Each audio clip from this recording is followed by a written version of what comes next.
देखो अपन बात करेंगे सबसे पहले लेवल 1 की और लेवल 2 की, दोनों की प्रतिस्पर्धा की अपन यहां पर बात करेंगे, लेवल 1 की और लेवल 2 की विस्तृत विश्लेषण करेंगे। बहुत ज्यादा भीड़ है, पद कम है, तो आप देखिएगा सभी विद्यार्थी। देखिए सबसे पहले अपन लेवल 1 का देखते हैं कि सबसे कम प्रतिस्पर्धा।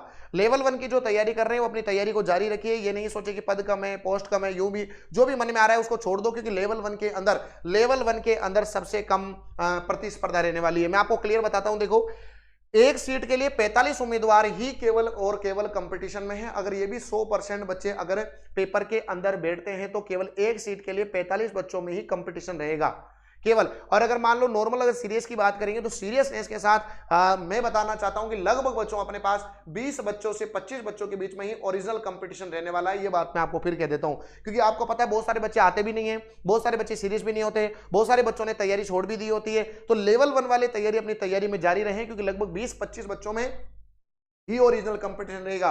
बाकी अगर टोटल पूरे बच्चे बैठते हैं, पूरे बच्चे आते हैं जिन्होंने फॉर्म भरा है, तो 45 बच्चों को एक सीट के ऊपर लड़ाई करनी पड़ेगी। ये मैंने कैसे निकाला है तो आप सभी के सामने क्लियर लिखा हुआ है कि टोटल मिला के 2,52,199 आवेदन प्राप्त हुए जनरल और संस्कृत विभाग दोनों के मिलाकर के, और टोटल 5,636 यहाँ पर जो है वो आपके पदों की संख्या, मतलब 44.75, लगभग एक सीट के लिए यहाँ पर 45 बच्चों में कंपटीशन है। अन्य विषयों की तुलना में यहाँ पर चयन की संभावना सबसे अधिक है, यह सबसे सुरक्षित जोन है। तो अगर बहुत सारे बच्चों के मन में यह प्रश्न आ रहा था कि गुरुजी मैं लेवल 1 की जो है ना वो तैयारी में क्यों लगूं, क्या करूं, तो आपके लिए अच्छा मौका है। लेवल 1 वालों को शुरू से अच्छा मौका मिलता आया है, तो ये आप सभी के सामने लेवल 1 के लिए हो रहेगा।